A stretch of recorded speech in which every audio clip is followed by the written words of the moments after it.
Hey there friends, Dave Paulides, CanAm Missing Project. That is with Huck Elberry. She's been running around, crazy girl, out of breath. She even got Dad tired a little bit. Yeah, she's a good girl. Yeah, she's a good girl. Oh, yeah, she's a good puppy. Yeah, she's a good girl. Yeah, she's a good girl. Oh, yeah. That's a good girl. Yeah, you've been having some fun today, huh? Oh, that's a big yawn, yeah. Yeah. So, she goes, Dad, don't forget, I like that cape shot. Okay. There's the cape shot, Huck TV. Look at them, majestic. And don't forget, friends, the Alaska cruise. Joe Hauser, myself, Chris Bledsoe are on the 411 side, and then there's a Bigfoot side of the cruise as well. So you can get double your pleasure. Go to Gather Up events, one word. Go online, you can find the cruise. Now, why am I talking about the cruise today? Well, that's a good question, and I'm going to get to that. And it's an important point. Now, it wasn't my idea to do this Missing 411 cruise. That was the organizer, Marty Pippin, who runs these cruises. He said, Dave, we ought to do a 411 cruise. And you've already done an Alaska cruise before, or Bigfoot. And he goes, there's so many people missing in Alaska, you should do it. Education time. Missing people. You'll see online that they say, oh, thousands of people are missing each year from Alaska. It's all really bunk. When they say, as an example, 5,000 people a year missing from Alaska, that number is used to cause a stink in your life. Those people do not disappear. Those people are just missing. Reported missing. Teenager comes home super late on a Saturday night, they're reported missing from their parents, that's one missing person case. Even though they came home, it's still one case.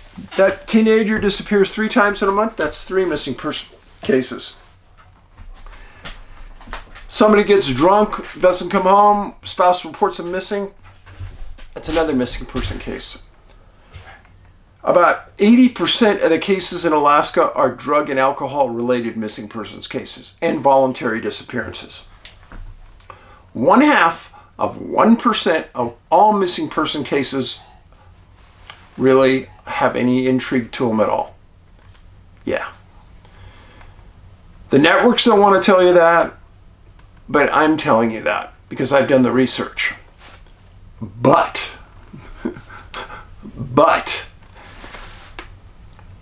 Alaska has a lot of freaky cases.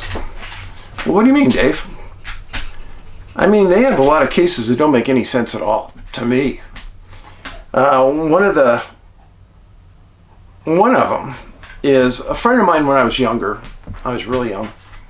He wanted to be a bush pilot in Alaska. He went out and got his private pilot's license, got his instructor rating, got his commercial rating, and all he wanted to do was fly tourists in and out of remote locations, backpacking, fishing, hunting, because he just loved the country so much. You know, this guy was a good pilot. I would have trusted my life with him. And he eventually went up there, and he did it for several years. And he said, you know, I lost a lot of friends up there that were pilots that were never found. We don't know. Even pilots that had floats on their planes so they could land on rivers, lakes, they've been disappeared. So, yeah. I think there's a lot of strange stuff going on up there. I've always stated that everything regarding missing people revolves around one thing, and that is water. Water's number one. And, Alaska has a lot of water, folks. Oh, yes, it does. It also has a lot of weather-related incidents that don't make a lot of sense either. Normally, you can think that, weather can be planned and you can kind of plan for it and work around it. Sometimes you can't. And when my dad was a pilot and we used to fly down to Mexico all the time, we even ran into it going down to Mexico. So, yeah, I get it. And then I've watched the same shows you have where a pilot in a private plane's flying along and he says that a bird as big as a plane flew up next to him. What do you say about that? If you believe in portals, like I do, then are these people flying into portals? Are hikers hiking into portals?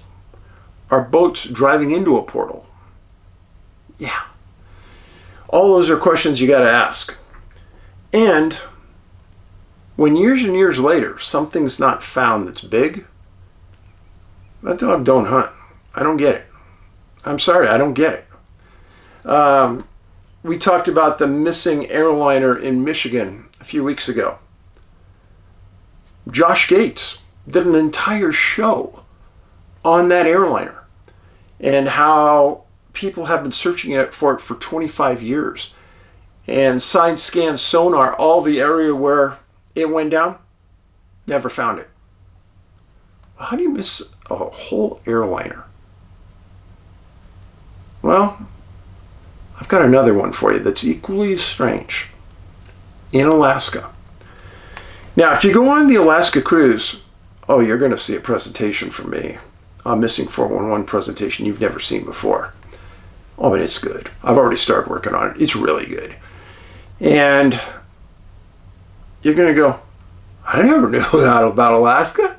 And I'm sure half the people in that lecture hall that day are going to go home and write down notes and say, I got to check on that. Make sure Dave's right. That's bizarre. Oh, yeah. Well, the case today revolves on a plane as big as an airliner.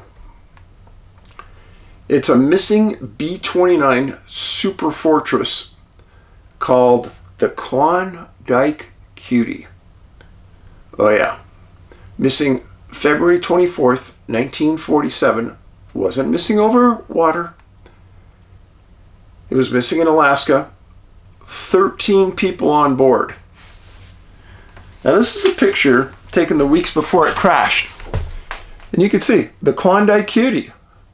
That is the plane that disappeared and was never found.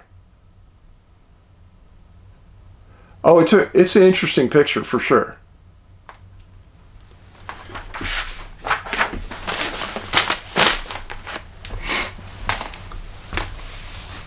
This is the same exact type of plane that dropped a nuclear bomb on Japan. Oh yeah. This is the B-29. Some interesting facts. It's 4 engines. At the time, it cost $1 million to produce each plane. It had the most advanced and capable bomber of World War II.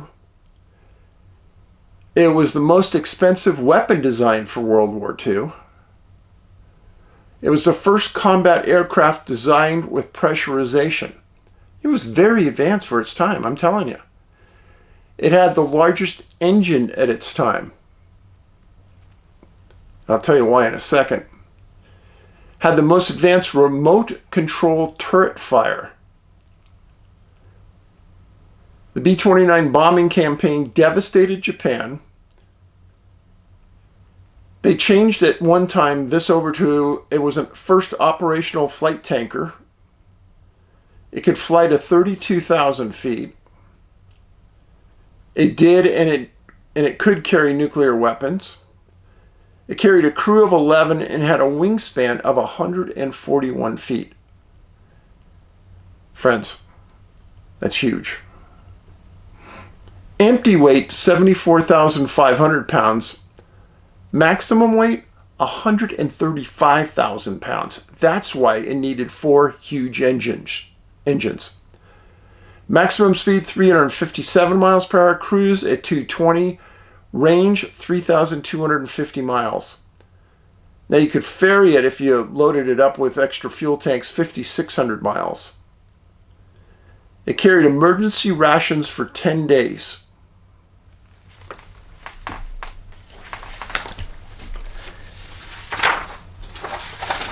The part that interests me the most, and I've talked to you guys about this before. Remember, I spoke to you about people that disappeared in Alaska medical personnel, and how I found out that they lived just miles from each other near a Great Lake when they were growing up. And I thought that there might be some connection to where people grow up and they disappear. And I did a lot of work on this. The captain of this plane that disappeared was Captain Ray Tutton.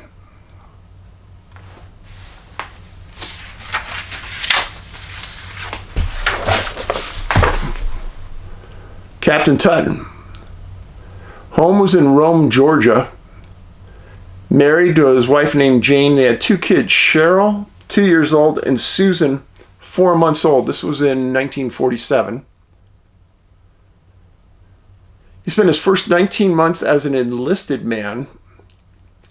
He did such a stellar job, the Army called him into a room, and they said, we're only doing this with the top 90 people in the Army that are enlisted, and you're one of them. We want to take you into and take a special test to see if you can be an officer candidate school. He ended up number 3 of 90 of the best people in the Army. And he went on to officer candidate school. At one time he was stationed in Roswell, New Mexico. Son of a gun. And the last 2 years, he was at Ladd Field in Alaska, assigned as an instrument instructor. The fall before this incident, his father, J.E. Tutton, died in an auto accident in his hometown of Rome, Georgia.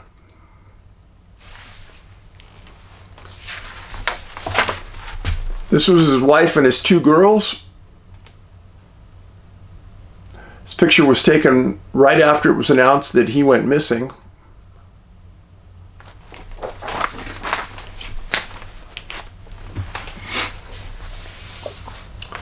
Now, the flight that left February 24th, 1947 was listed as a weather-related flight during weather recon. Keep that in the back of your mind. Now, I'm going to tell you the names of the people and where they're from on this flight. Pay close attention. First Lieutenant was William Johnson. He was the co-pilot from Grand Island, New York. First Lieutenant John Ladaka. He was the bombardier from Omaha, Nebraska. The only other captain on the plane was Captain Ken LaFrance. He was the navigator from San Antonio, Texas. First Lieutenant Paul Riddle was the radar observer from Platteville, Wisconsin. First Lieutenant Juan Truja was the observer from Girardville, PA. Not part of the crew. There's 5 observers.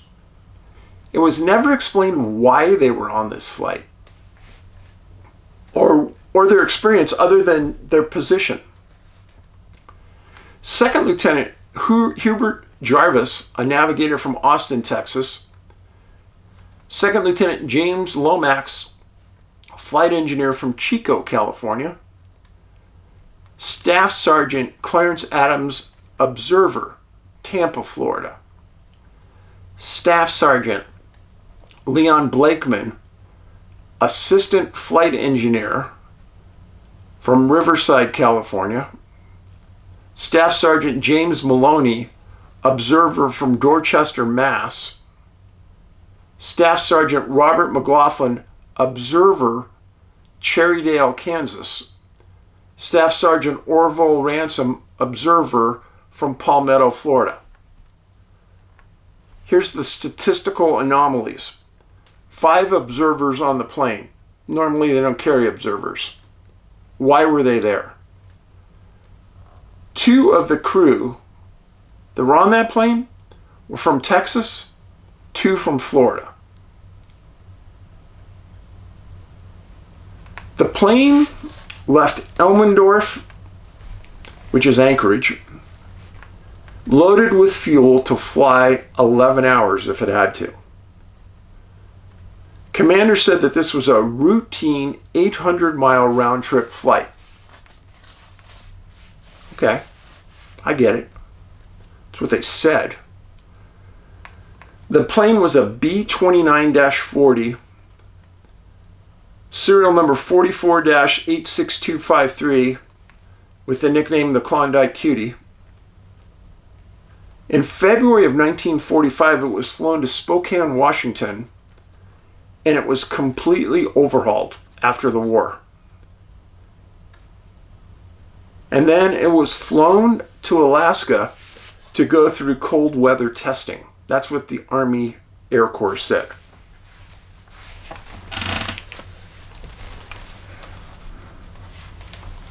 Strangeness starts pretty quick.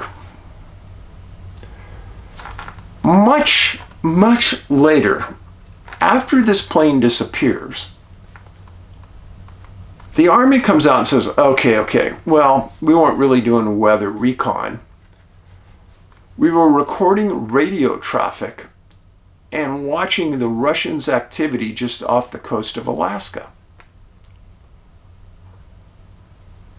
You believe that? I don't know. The plane was built at the Boeing plant in Wichita, Kansas. It was sent to Alaska for long-term cold weather testing. The last communication after it left Anchorage was near North Bruin Pass, not over water. They lost communication at that point. Nobody reported the plane officially missing until they were outside their fuel window. And they would have been outside their fuel window the following day at 8:20 a.m. Alaska time. Now, they stated that they lost track of that plane near Bruin Pass. I looked it up, and it's famous. It's called the famous Valley of 10,000 Smokes. Lots of volcanic activity in the area. Guess what? I wrote a chapter in one of my books about someone who disappeared in this area. Oh yeah. Oh yeah. So, here's Elmendorf. Here's Bruin Pass. And right next to Bruin Pass, that's Cook Inlet. And then down in this area, the Aleutian Islands. You know, Deadliest Catch? Down in this area. That's Dutch Harbor area. Well, also down in Adak, they have a big base down in that area. But it disappears right there. So, they knew that they were watching this coast and it was flying down into this area, supposedly listening for Russians. That's what they said.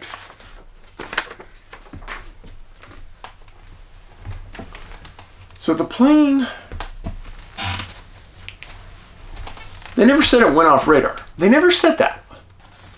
They said that they lost communication with it.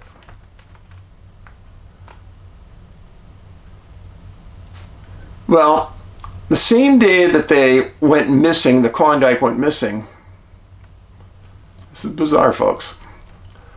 Another B-29 went missing from Alaska. They stated it was blown far off course and made an emergency landing in Greenland. It had left Ladd Field, where the captain of this B-29 was from. So, the Army Air Corps sent an emergency mission up to Greenland to get him out. Now, this incident, pay attention, a SAR started immediately. Planes from the Aleutians at the far south end started searching the western area of the gridded SAR, going up towards the pass where they last heard. And this wasn't one plane. There was like 7 or 8 planes from 4 different locations that all went into the air immediately and flew a grid pattern looking.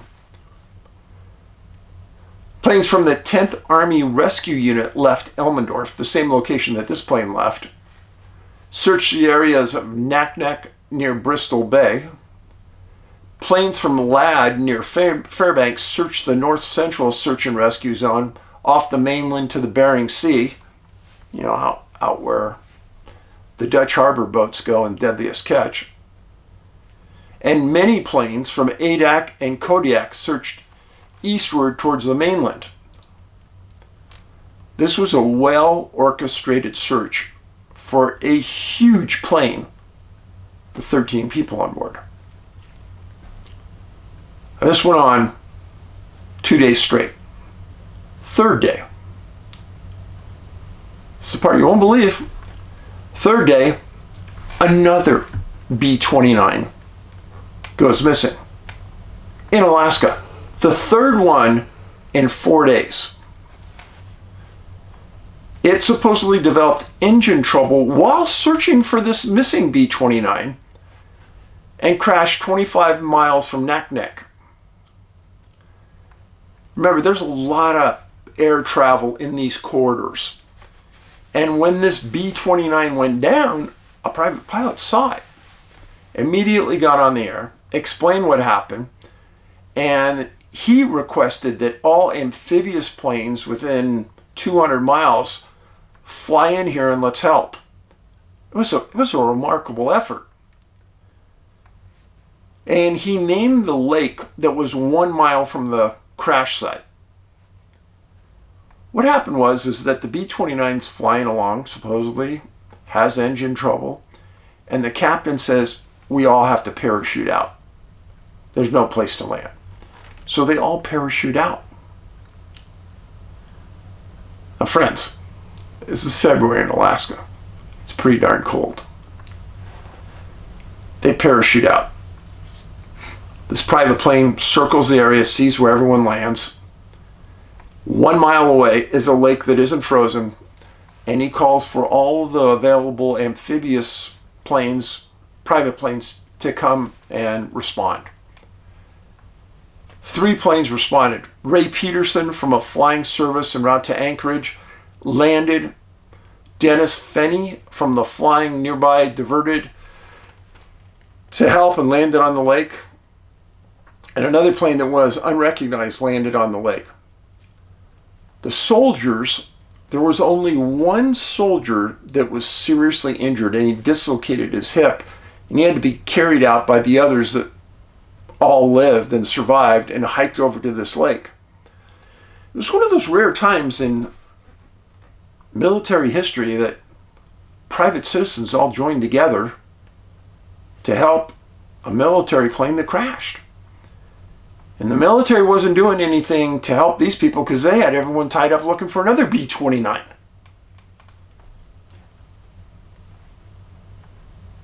Make a long story short, these private planes all flew the sailors into a local hospital and had them looked at.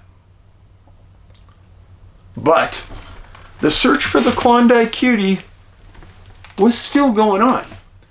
And can you imagine the general for Alaska having all these issues within 4 days is going, what is going on? Now, Fort Randall Army Airfield in Cold Bay dispatched a series of planes.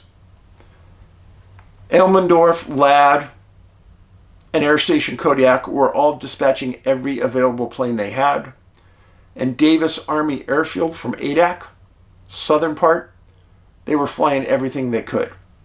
They put everything in the sky they knew they had. They had up to 35 to 40 planes a day in the air looking for this B-29. March 3rd, the third day of the search, General Joseph Atkinson was commander of Alaska Air Command, and he had just flown from Fairbanks down to Elmendorf to take command of the search. He was quoted in the newspaper as saying that he was very confident all the men would be found alive along this 800-mile route that the B-29 was flying. He said that the search and rescue planes were facing harsh weather during the search, but that didn't matter. They'd continue flying. Okay. Well, a couple things. I like the attitude that they weren't giving up and the weather wasn't going to stop them. And why wasn't the weather going to stop them? Because these were all aviators, and they knew that the guys that they were looking for were in a lot worse condition than they were flying in cold weather. Well, they searched for another 12 days, and they found exactly nothing. The last location they had was Bruin Pass. None of the planes reported seeing any fire, smoke, wreckage, oil, gas, landslides. Nothing. No recently burned areas. General Atkinson said that every foot of the search and rescue zone was searched multiple times and nothing was found. How's that possible? Remember what I said? That wingspan's 140 plus feet. It is huge.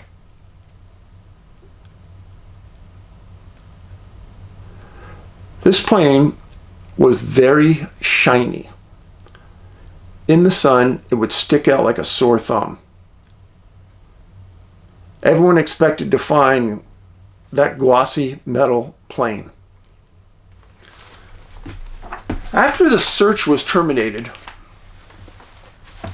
a year later, the Army sent LT-822.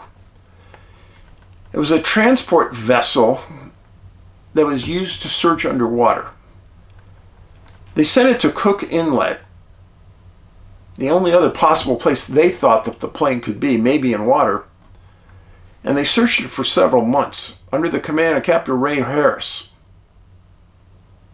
They walked away with nothing. They found nothing, no evidence, nothing ever washed ashore. Friends, that's almost impossible.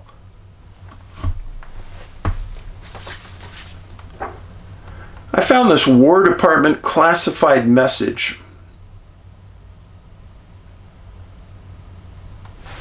So what it looked like.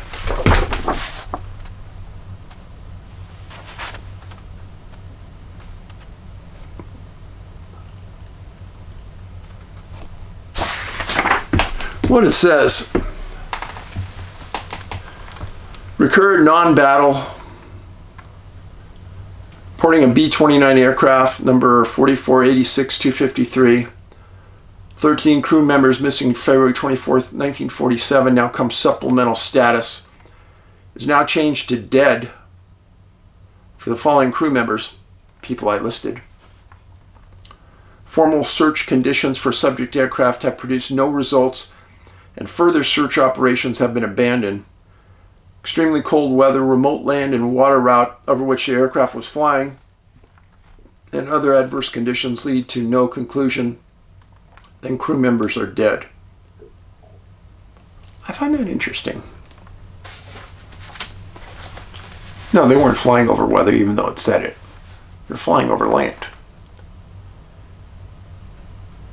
And again, when a plane hits the water, planes don't stay together. They break up. Pieces come to shore. But at the beginning, everyone thought that over the following summers, when the snow melted, everyone would fly the plane. Someone flying by would see it broken up on the ground. Someone hunting would walk up on it. Well, when you think about 79 years, and that plane has not been found, that's a mystery, friends. And people can say, you can kind of analytically push it away by saying, oh, it's in the water somewhere.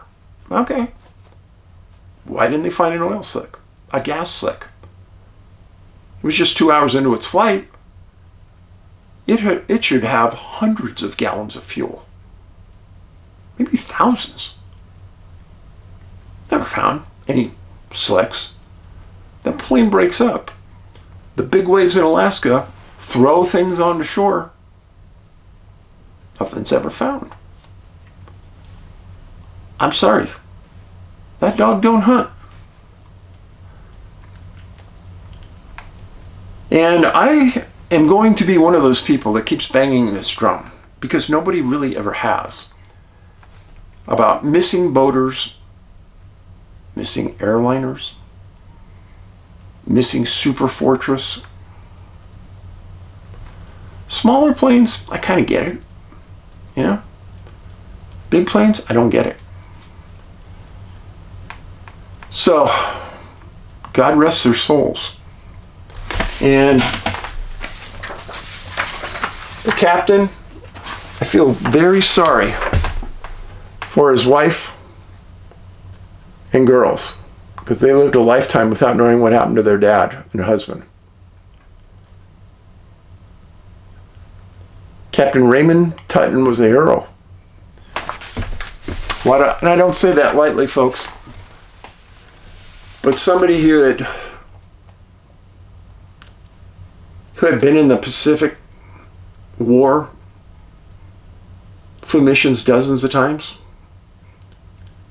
and he disappears on a domestic flight. I think it's weird. Thank you for being here. You're greatly appreciated. And please, if you get a chance, watch Missing 411 National Parks. If you want to rent it, it's available for rent right now. Inexpensive, over at Amazon. And Missing 411, American Sasquatch Man, Myth, or Legend, that I also produced, available now on Amazon. Please go over and watch it. Inexpensive to watch. And please, on American Sasquatch, you guys responded. You put up hundreds of reviews. I appreciated that greatly. For some reason, on Missing 411 National Parks, I asked you guys to put up reviews. Just a handful of them. Yet we know how much it's been watched. And it's been watched as much as National Parks, but it looks like nobody liked it because there's no reviews. That's horrible. People look at something, a book or a movie, if it only has a few reviews, they won't watch it if they don't know anything about the topic. That's why I'm asking you, please, put up a review on Amazon. That's the place to do it for Missing 411 National Parks, Washington State. It would be greatly appreciated. Kindness. If you watch that movie, National Parks, go back and watch what I posted online right here on this channel regarding the premiere. And then you'll kind of understand why I did what I did at the premiere for a man who owned a bike shop. A great man. A really great man. Kindness. Paulides out.